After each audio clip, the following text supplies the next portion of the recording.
Paul J. Bennett, Canadian fantasy author, and welcome to my live stream.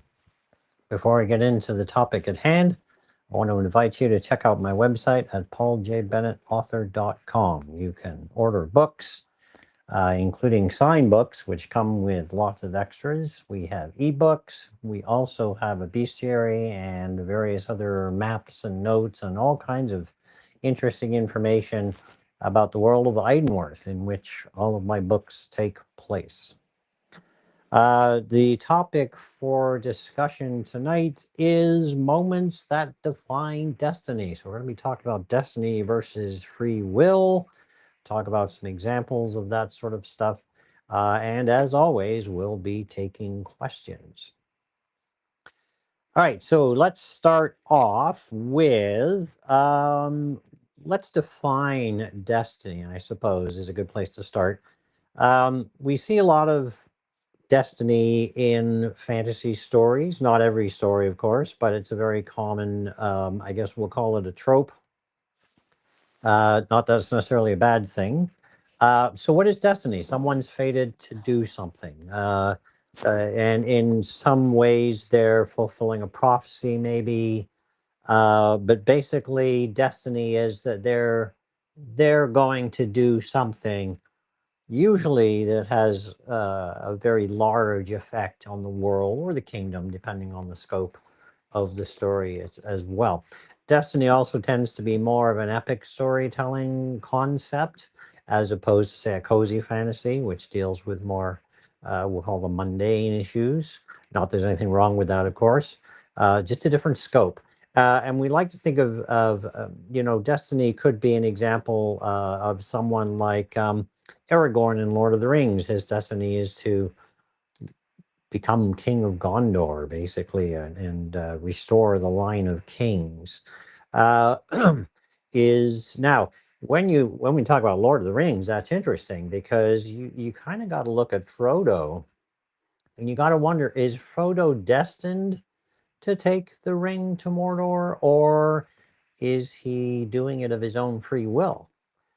Based on how the story progresses, he kind of reluctantly takes it. So we could make the argument that he's doing it through a choice. He's making the choice to do it. But of course, destiny is one of those fickle things. So you could explain away his choice by saying, well, it's his destiny to do it. So for purposes of discussion tonight, I'm going to talk about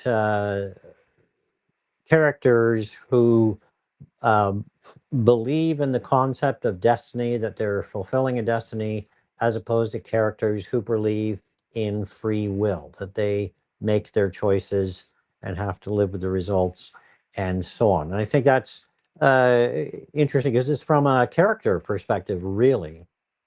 And I've got several examples to go through on that particular topic. So when we talk, to start off with, let's talk about sort of defining moments, not necessarily the destiny itself, but in the lead up as the characters are being developed. We often get to these pivotal scenes in books. And this is where you can actually begin to see the concept of free will versus destiny, and people actively making choices. Now, these defining moments are not necessarily a battle. They could be a battle. They could be an individual fight, but more often it's more about making something like a moral choice. So if, and I'll pre-warn you, there could be some spoilers here if you haven't read my books. If we take a look at Servant of the Crown, towards the end of the book, the main characters are faced with making a decision. They have a chance to go and live a life in peace, or to sort of sacrifice that promise of a life well lived in service to the kingdom. And so this becomes a very pivotal moment for the characters, but also for the series, because quite frankly, if they don't make the right decision, the whole series disappears. So this is Gerald and Anna discussing what they're going to do and deciding they have to stick around because it's their duty, or at least it's her duty, to do what she's meant to do. Did you have a question? No, I'm just noticed that you didn't have a book there to read from because tonight is story time. Tonight is not story time. You have the right outline? Moments that define destiny? Yep. Story time, moments that define destiny. I guess we're not doing readings tonight. You missed that part. Okay. I did miss that part. But I got so much to talk about. I can find this spot if you wanted to read it. I don't want to give away the plot. You just did. Okay. So I don't want to give away too much. Right. So we're not doing readings tonight. No, we're not. Well, I might do some later. We'll see how it goes. Okay. I can read ahead and find. Oh, I'll find the one with Natalia and Athgar. Yeah, in the alleyway. I'll find that one for you. So we are doing readings. Okay. Okay. So that's going to be in Ashes. Yeah. You can keep going. Okay. So yeah, this choice that they make is very, very important going forward. And of course, from a writing perspective, as an author, yes, it's their destiny. Otherwise, they wouldn't have a series. But the characters don't see it that way. The characters are making the conscious choice to do this. Now, having said that, I'd like to talk a little bit about another character in the book. And in a sense, she deals a lot with the concept of destiny. And that character is Albreda. So Albreda is a self-taught mage. She's an earth mage, so she deals with the magic of the living world, animals and so on, and plants. You might call her a druid. She uses that term. She's also known as the White Witch, or the Witch of the White Wood, because the White Wood is the area that she tends to spend most of her time in. She has a unique ability in that she has visions. So she has no control over when she sees them. And in a sense, she's fulfilling the role of destiny. She warns people that something's coming. There's a dark presence behind the crown, or behind the throne, I believe is the exact phrase. And so, in a sense, she is building into the concept of destiny. But once again, it is the characters that are making the choices, not something beyond their power. Now, another place this is illustrated is in Sword of the Crown. How's that? And Albreda actually encounters a young Beverly Fitzwilliam. Now, Beverly is on her way to visit her cousin's house, which is in another barony in another part of the kingdom. She is at the time a young woman. I can't remember how old. I believe she's like 16, 17 maybe. I don't remember the exact dates. But as she's traveling, the carriage stops. Yeah. Get some water here. Got the hum-haws. She stops, the carriage stops so that they can water the horses. And Beverly notices a hawk has been sort of circling around the area, and it lands on a tree very near her. Now she's watering her own horse, but she's away from the carriage. And then Albreda shows up, and Albreda comes out of the woods. She kind of is preceded by a group of wolves. But even though there's wolves here, Beverly doesn't feel threatened at all. And Albreda tells her that she's kind of cryptic about this, but she basically says, you know, trouble's coming to Baden, which is where Beverly's from. And when the time comes, and you'll know when it comes, come and find me. Find me, look in the White Wood, and I'll help you. And so that actually foreshadows events that don't occur till book 5, I believe it is. No, sorry. That's later in book 2. I'm thinking of another foreshadowing that Albreda does actually, and which comes to its conclusion in book 5. So Alberta does that quite a bit, actually, especially in the earlier books. In a sense, she is I guess you could think of her as kind of like being the hand of the gods in that world, because they believe in the gods as opposed to the saints, which is another part of the continent. So, so that's another example where you have Beverly, of course, is making her choices on her own. She's not really being guided.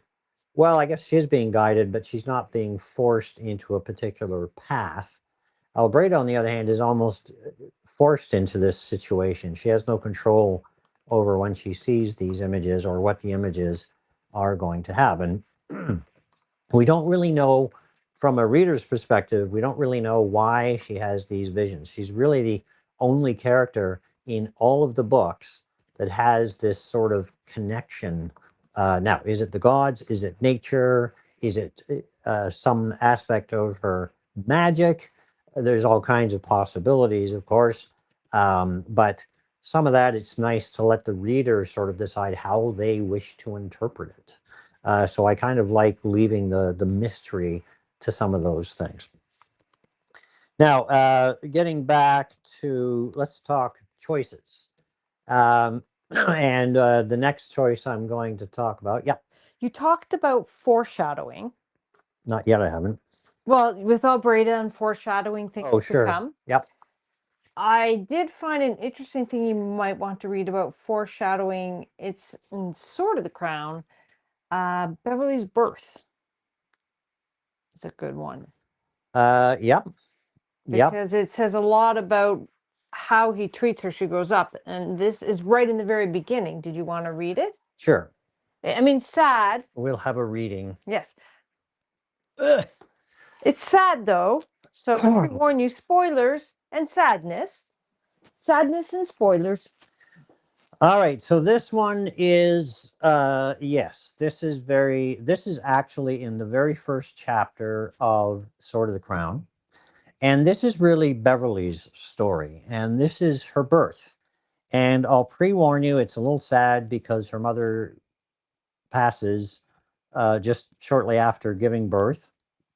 So to put things into perspective, we have Richard Fitzwilliam, that's Beverly's father. He's the Baron of Baden. His wife's name is Evelyn, or if you're listening to the audiobook, Evelyn. It's up to you how you wish to pronounce it. I'll probably say Evelyn because that's what I'm used to. And so there has been a bit of a lead up to this scene so that you know what's coming. And this is how the chapter ends. Outside the master's bedchamber, the wind was howling and shrieking, but the shutters kept it at bay. Candles dimly lit the room while Baron Fitzwilliam mopped the forehead of the pale woman lying in the bed. "I'm sorry, Richard," said Lady Evelyn. "I failed to give you a son." Baron Fitzwilliam's eyes teared up. "You have failed no one, my love. You have given me a daughter. But a daughter cannot inherit. You must remarry and have a son." "Nonsense. I never wanted the title in the first place. If my brother hadn't died, I'd still be a soldier. I shall never remarry. Our daughter will carry on the name." He noticed her strength draining, her face growing paler by the moment. "But the family name," she whispered. "Will remain in safe hands," he finished. "I promise you our daughter will grow up to be the mistress of this keep, and she shall remember the great love her mother had for her." "What shall we call her?" he asked, desperate to keep her with him, if only for another moment. She smiled briefly. "Beverly, after my grandmother." Her eyes closed. He saw her take one more breath and then lie still. Outside, as if recognizing the solemnness of the occasion, the wind died down. Lady Evelyn Fitzwilliam, the Baroness of Baden, was dead. Baron Fitzwilliam walked over to the midwife, gently removing the baby from her arms. Gazing at the infant through tear-stained eyes, the baby looked up at him, squirming in its wrappings. You, he said, his voice breaking with emotion, are Lady Beverly Evelyn Fitzwilliam, and your mother was the most wonderful woman in the kingdom. I promise you that I will do everything in my power to make you happy. And one day, when you're older, you will rule Bauden. I will see to it. On your mother's honor, I pledge to give you the life you deserve. I said it was sad. Yes, it is. So sad. All right. So this scene is actually paralleled in another story. In one of the Mercerian tales called The Making of a Man, we learn about Richard Fitzwilliam's background. And his first chapter, much like Beverly's first chapter, is his birth. But whereas Beverly is loved and accepted from the very beginning, Richard Fitzwilliam's life takes a darker turn. And so it's a very intentional mirroring of the scene, but with a different outcome. Yes. So it was very interesting to write that. Now, you'll notice Baron Fitzwilliam said Beverly will become the master of Baden or mistress of Baden. And she does. Spoilers. And I'm not going to give away how that happens. It does happen rather late in the series. Yeah. And it's all explained. And it is a Fitzwilliam that is in charge. So I'll let you think about that and ponder the things, because it is, as of the beginning of the book anyway, it's a very male-dominated society. And so she would be expected to take the name of whomever she marries. That bell indicates somebody just purchased a book from our website or downloaded a free book. And once again, if you want to order a signed book from us, you get lots of extras, including bookmarks, coasters, a map, recipes, pencils, a dice bag, which can also double as a pencil bag, and bookmarks and creature cards and all kinds of fun stuff. I did say bookmarks. But the creature cards don't come if you just get one book. Yes, you have to. The creature cards. Or two or more books. 2 or more books, you'll get some of these. And we like to include the cards for the creatures in the books that you've ordered. Yes. Now, not every single book has a creature card. No. It depends on, of course, which books you're ordering. Yes. And some of them, if you're ordering Powers Ending, for example, we would be more likely to send you saint card. Saints. Now, where could saints. they go to find out what creatures might be in certain books? Well, if you go to the website, there's a link that leads to the world of Lore. World. World lore. And under world lore, there's a bestiary, and you can get little. There's some illustrations of a lot of them. Not every single one has an illustration, but there's quite a few, and a description. And it also mentions where they are first seen or heard of. Yes. In some cases, the creatures aren't seen, but they're heard. Yes. So that's particularly true for dragons. Dragons do eventually show up in the flesh, so to speak, but there's stories about them beforehand. So you learn a bit more about them by the time they show up in the series. Just let you know, Yokeridge says they're on the 5th book and they really like Ulrich so far. Ulrich. Oh, yes, Prince Ulrich of Weldwin. And then ZCS Games says, what series would you recommend starting with? Okay, what series to start with depends on what your take on fantasy is. If you really enjoy magic and you want to dive in deep, you should start with Ashes, the first book in the Frozen Flame. If you like fighting and warriors and all that kind of stuff, you want Power Ascending, which begins with Temple Knight. Or if you want to dive into the world of Idenworth and slowly immerse yourself by starting off in the shallow end, you should read Servant of the Crown, which is the first book in the Heir to the Crown series. So there is no one place you have to start. I do recommend you always read whatever series in order. They are numbered, and it's easy to tell what order they take place in. All right, let's come back to our topic at hand here. And Talking points. yes. Let's talk a little bit about where one choice makes a big difference. So I'm going to talk about a couple of things here. First off, I'm going to start with power sending. And power sending, there's a prequel called Tempered Steel. I can't show you that one because it's only available in ebook format. In Tempered Steel, we have, I guess you would call them star-crossed lovers. You have a woman who works as a smith, a swordsmith. Her father is a master smith. She has been trained from a young age to be a swordsmith as well. She's a master swordsmith. And she meets Ludwig Altenberg, who is the son of the local baron. She goes to the keep to deliver a sword that the baron ordered for his son. She meets Ludwig. Now Ludwig at this point is a bit of I guess you'd say he's a womanizer. He's a spoiled rich kid, but he sees something in Charlene that appeals to him, and I don't mean just physical attraction. There's something about her. She has a sense of, I guess, independence that he's not used to. He's used to people kind of sucking up to him, being someone important, and so on. And they develop a relationship over the course of the prequel. The prequel is relatively short compared to the other books in the series, and you can download it off of our website at pauljbennetauthor.com. So in Tempered Steel, it ends with basically the Baron giving Charlene an ultimatum. Either she leaves, joins the church, or he's going to make sure that her family, that is her mother and father, are basically run out of town. And so she joins the church, but we learn in Temple Knight, the first actual book in the series, that rather than just become a lay sister, she has decided to become a Temple Knight.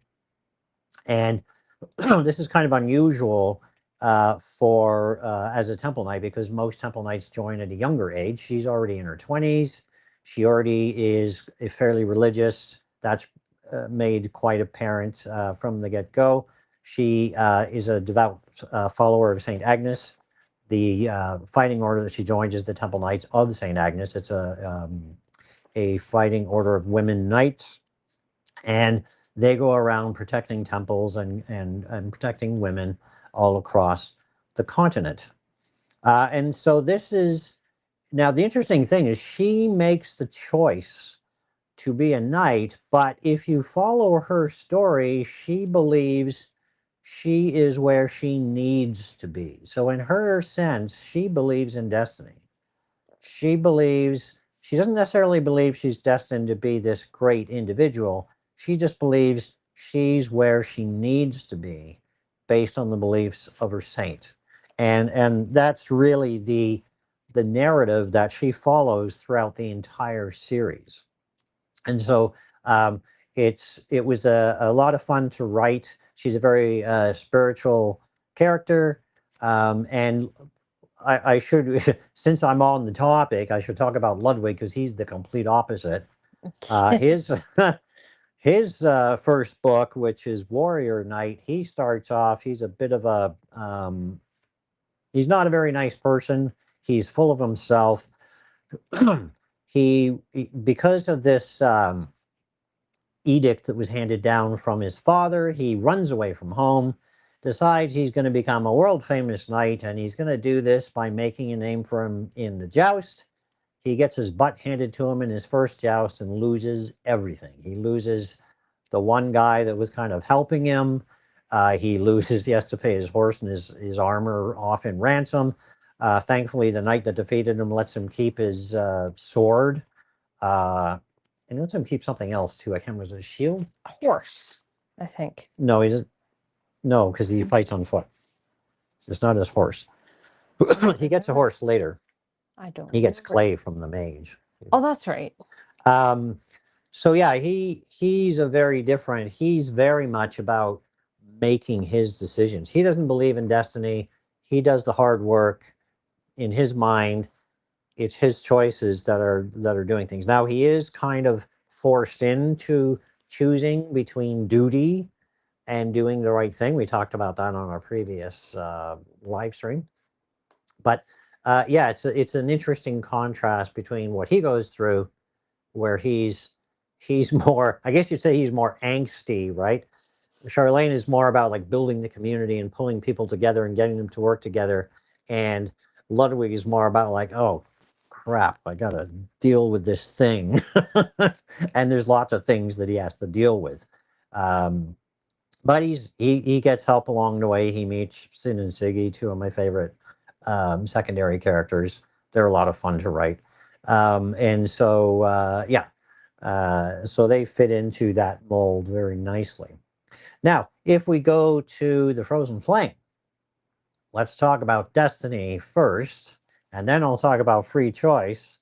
And then we've got I can read you a little section about the whole free choice thing.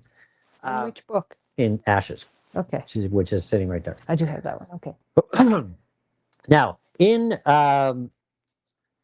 Ashes, we meet Natalia. Natalia is destined to be Idenworth's most powerful water mage. Yes. Now, it's not like she was just born and suddenly someone went, oh, this is most favored. This is the most powerful person ever. She's literally the end product of a breeding program. Okay. So she begins to understand that she's powerful. That's obvious right from the get-go. She begins her training. And even so in the world of Idenworth, there's a drug called Magebane, which suppresses magical ability. So when a young person first shows signs of developing magical powers, academies where they train them usually dose them with Magebane until such time as they can learn the discipline and ways of controlling magic. Well, they go through this ceremony when they come of age. They go through a ceremony where they basically dip into a pool of water. It's more of a ritual thing, and then they walk through a corridor of smoke. And then that's sort of their welcome to the family kind of thing, like they're not really their graduation, but more like their induction into the training program. Now, the water that they dip into, it's a big pool, like they're wearing clothes and stuff. They literally dip themselves into the water. It's like a warm bath that you would walk into and then walk out the other side. Well, when Natalia walks into the water, even on Magebane, ice begins to form on the surface of the water. That's how powerful she is. So even with the Magebane, her magic is starting to leak out. And very early you learn, wow, this person is exceptionally powerful. In fact, two of the really important people at this academy are watching her during this ceremony, and they remark on this, about that it's astounding how powerful she is, even under the effects of the Magebane. Now, the things don't work out so well for Natalia in the first book because she ends up running away. She does finish her training. She graduates, but then she finds out what the family really wants her to do, and then she decides, nope, that's not for me. I'm leaving.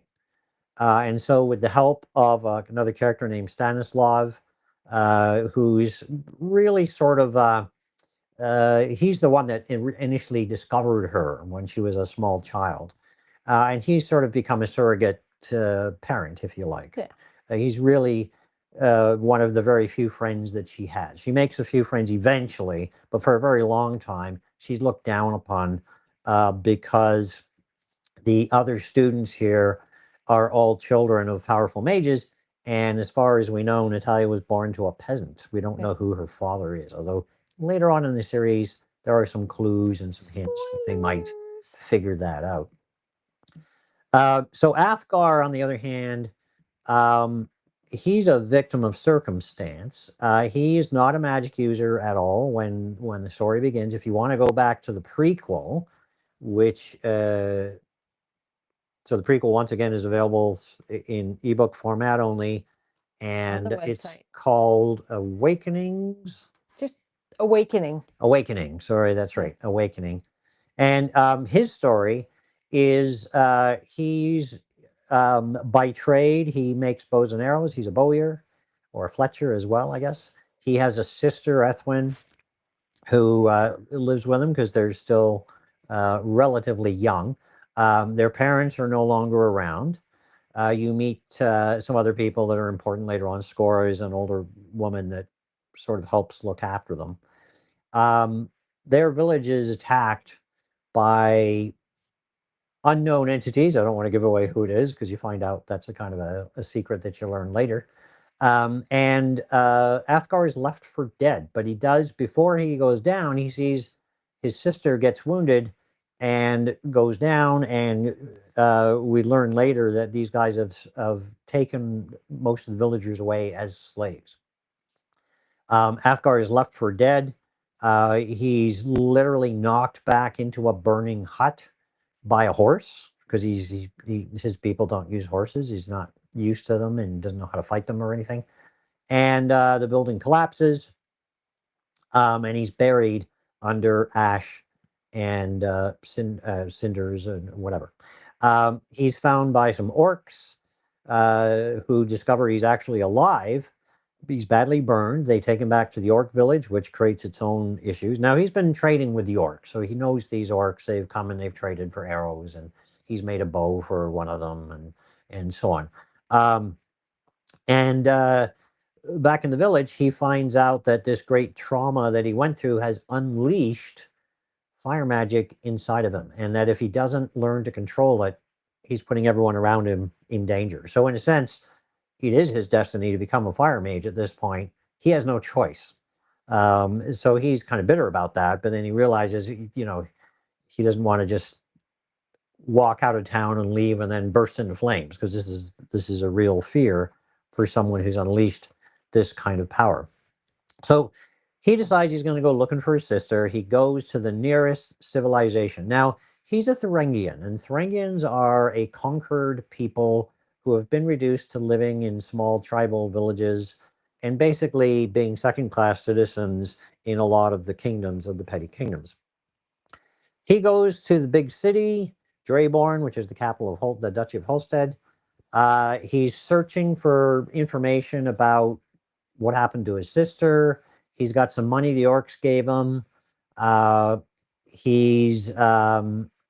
He ends up he ends up staying at this really less than reputable place and getting robbed right off the bat. So all he's basically got left is his weapons, his axe.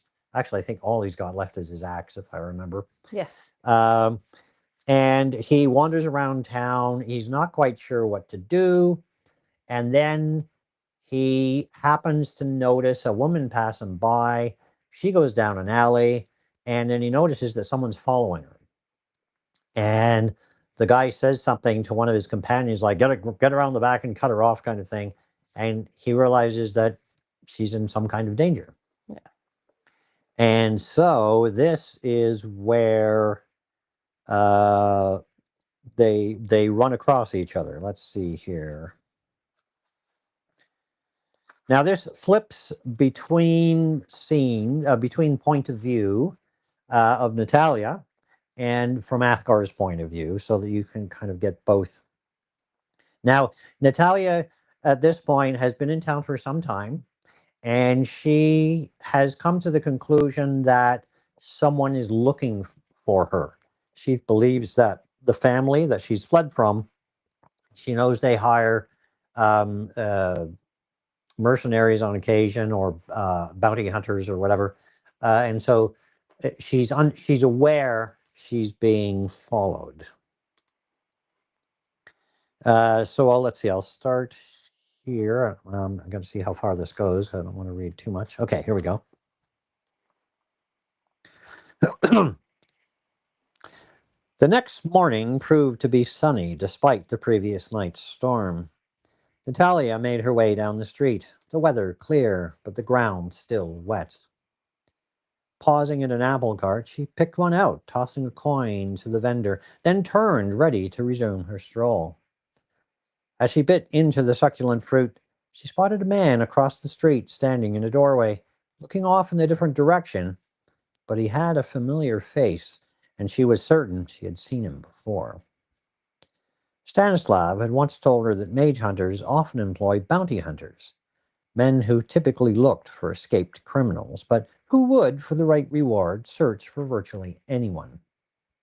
He had found it expedient to hire them on occasion, and the family had a network of them spread throughout the continent. Natalia tried to place the man's face, and then it sank in. It had been at the fruit stand she had visited the day before. Now convinced that she was being tailed, she resumed her walk, intent on not revealing her newfound knowledge. What was she to do, she wondered. She was alone in a foreign city, hunted by the family, and now it appeared that their long reach extended even to here. Her flight from the Volstrom had been swift and unexpected, and yet somehow they had found her. No matter where she went, she realized they would be hunting her. She must remain on the move, perhaps for the rest of her life. This insight hit her hard, and she paused in her stroll, suddenly overcome with emotion. Was she destined to spend the remainder of her life running, always in fear of capture? Natalia hardened her heart. The family must not be allowed to control her life this way. The magic in her was strong, this much she knew, and she swore to fight back. If bounty hunters were seeking her, then she would allow them to find her, and they would pay the price for their folly. If the family wanted her, they would have to come in force. A sense of calmness came to her at that moment, a knowledge that she had the advantage on her pursuers. They could do nothing in the open, not with all these witnesses, for Natalia had committed no crime here in Draborn. No, these men would try to take her when she was least expecting it. They would look for an opportunity to strike when she appeared most vulnerable. And she realized that if she provided them with that opportunity, they would make their move. She knew the family wanted her alive, for they coveted her power, if only for breeding purposes. That made capture their objective rather than death. She, on the other hand, had no such limitations, though she must be careful not to have herself arrested for murder. A woman forced to defend herself, she was sure, was sufficient justification for a killing blow, if necessary, but she preferred only to injure them if possible, sending word back that she was a difficult target. The problem, from her point of view, was that she was a powerful spellcaster. Natalia had been taught from her earliest days at the Volstrom to release her full power, a skill she had mastered.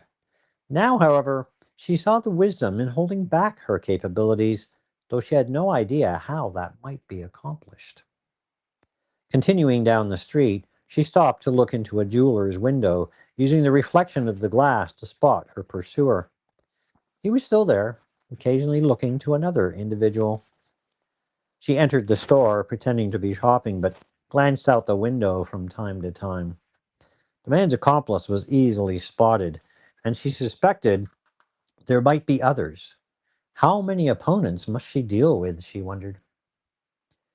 Stanislav had told Natalia stories of rogue mages. They were often improperly trained, at least according to the Volstrom, and had to be removed from the streets for the safety of the common folk. Early in his career, the old mage hunter had made a living from this work, in addition to finding new potential mages, like herself, but he had employed a team to assist him. How many people would they send to capture her? She was a powerful caster, and they would doubtless be armed with Magebane, and yet how many would there be? The obvious answer to her mind was no more than 3 or 4, for she felt any more would draw too much attention. Could Magebane be administered through a tipped arrow or crossbow bolt? Natalia had no idea, but decided that if she saw such an attacker, she would take priority. In her mind, she walked through various scenarios and then decided it was time for action. She would face down the bounty hunters on her own terms, not theirs. She had taken several shortcuts before, darting between buildings to cross to another street, and now she kept her eyes out for just such an opportunity. Spotting the cobblers, she made her choice. There was an alley that led down the right side of his shop, then turned, cutting across the back. It provided only one path, one that she could depend on, and yet allowed her to use the corner to her advantage.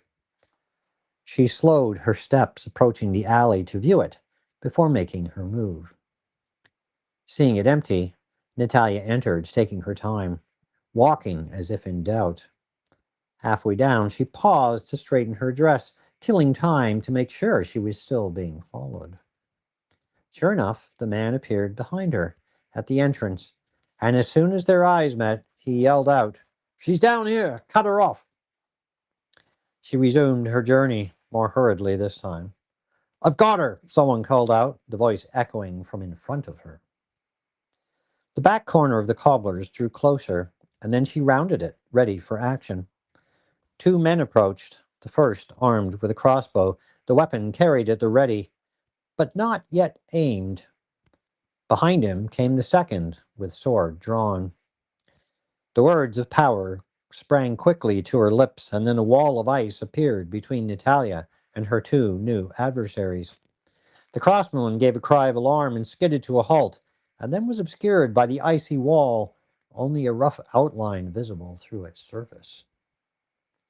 She turned her attention back to the man behind her. He was halfway down the alleyway, another behind him, axe in hand. She readied her spell, intent to let loose with ice shards, but as she cast, the axeman grabbed her pursuer by the arm in an apparent effort to stop him. "Leave her alone," the second man called out. The shards of ice flew towards them, but Natalia's target, pulled by the arm, twisted just before they struck, saving him from the full force of her attack, his arm taking only a few shards. Unfortunately, that left the bulk of her spell to fly past him into the chest of the axeman, tumbling him to the ground. Her pursuer, now free of the downed man's grasp, turned and ran from the alley.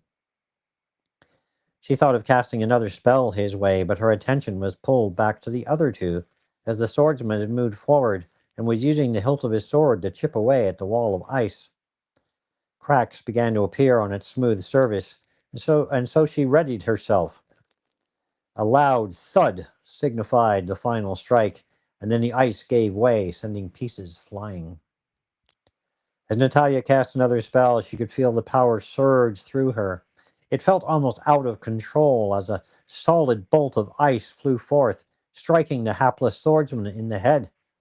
There was a spurt of red as the spike carried through, and then the headless body dropped to the alleyway.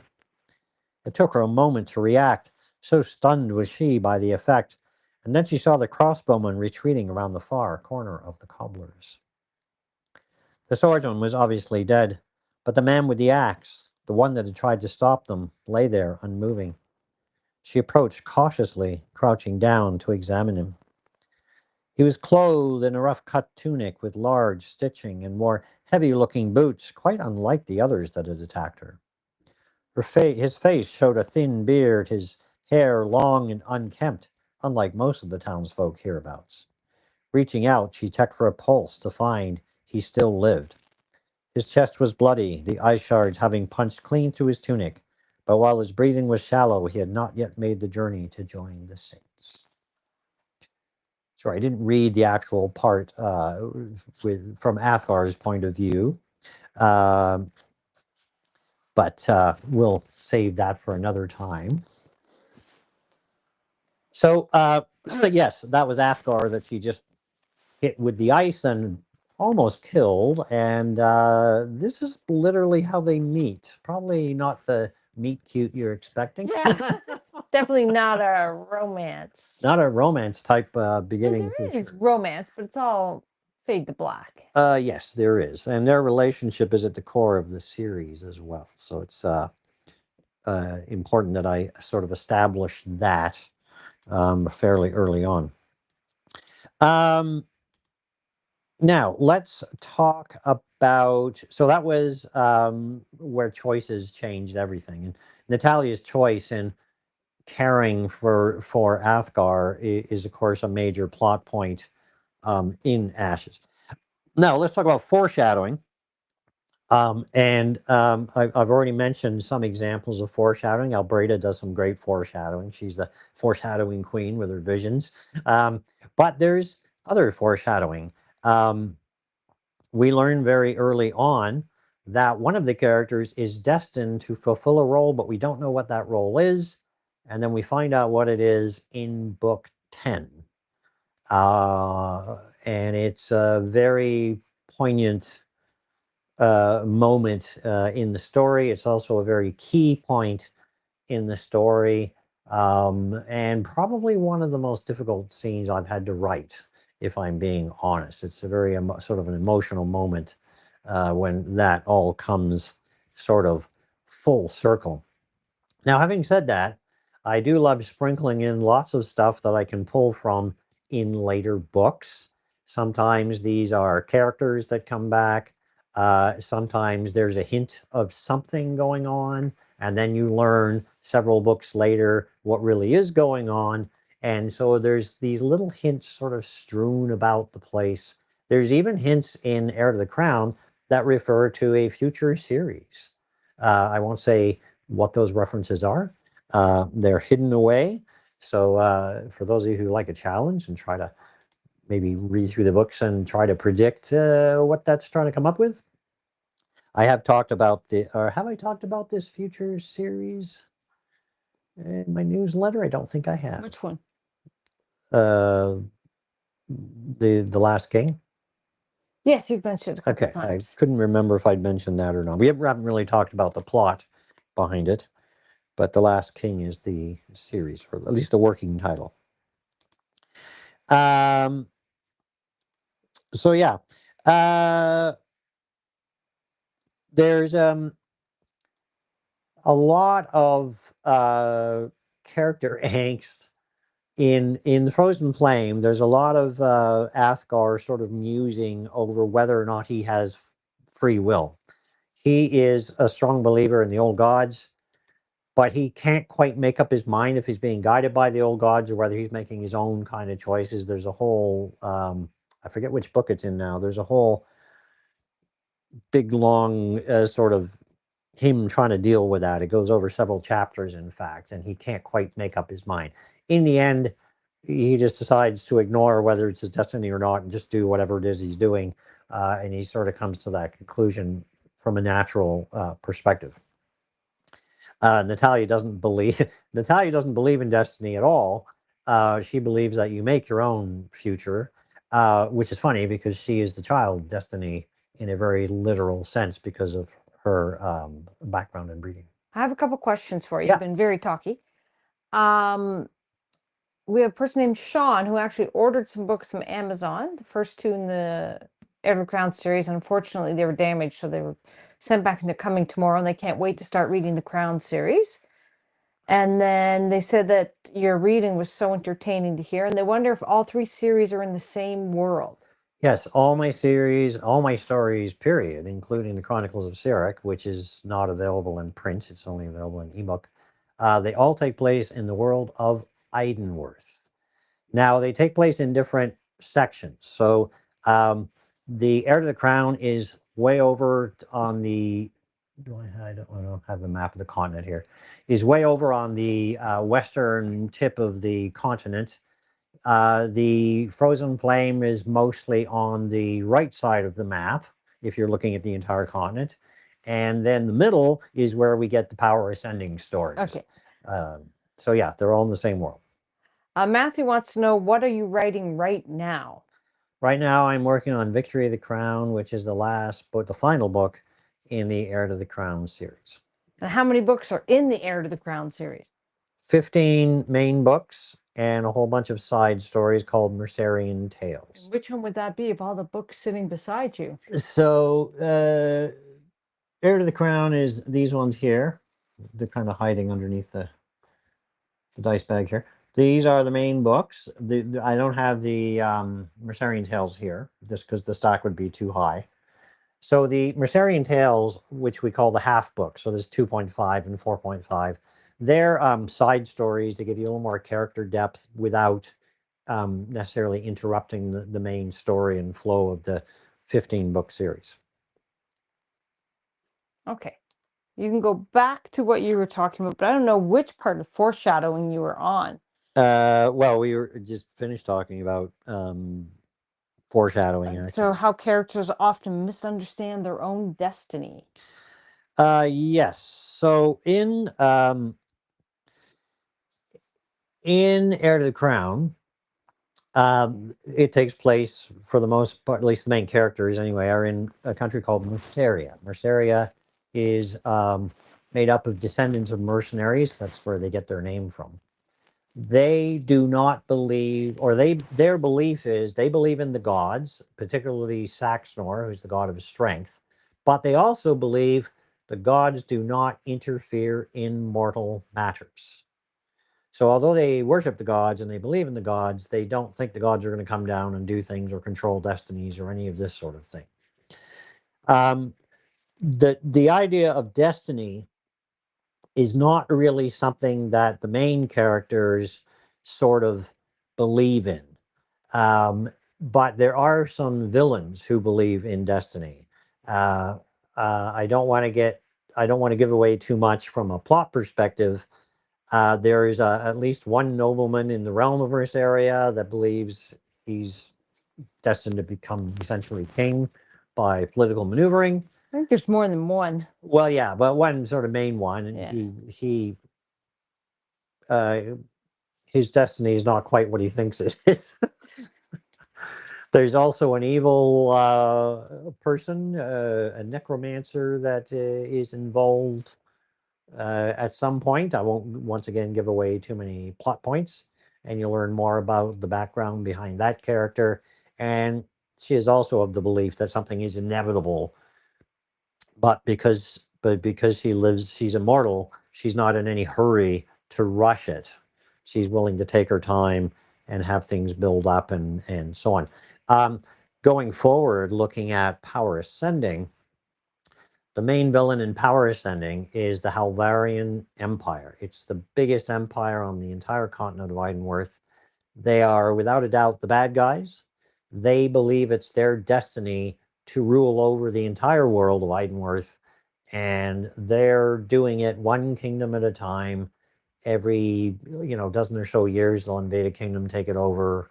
Um, and the petty kingdoms are so busy squabbling with each other that they've really been unable to sort of present a unified defense against this tactic. It's more a case of, oh, you invaded my neighbor. I don't want to get involved. I'll just look the other way. You can, conquer my neighbor. Just leave me alone. Not a really realistic attitude to have, but there's so much infighting. That's why they're called the petty kingdoms. They're petty in the sense that they're small, but they're also petty. It's a double meaning, right? Because they have all these arguments all the time. I have a question for you. It has nothing to do with what we're talking about, but Ed Sure. wants to know, when you're not writing, do you have any hobbies that take you away from the daily grind? Yeah, so I do. I spend a lot of time 3D printing figures that I use in role playing game. I run a tabletop role playing game. I also play in other tabletop role playing games on a regular basis. I also play computer games and so on as well. What's your favorite computer game? I'm still playing Fallout 4. I do have mods on it because I've got so many hours in. I've played through the main game so many times. Yeah. Now I'm playing it with mods and stuff to have new areas and new equipment and different things to do. Oh, that's cool. Sorry. Yeah, I do other things other than write all the time. Doo-doo? Doo-doo. I said doo-doo. You said doo-doo. Oh, Okay. let me get a drink of water here. I think next,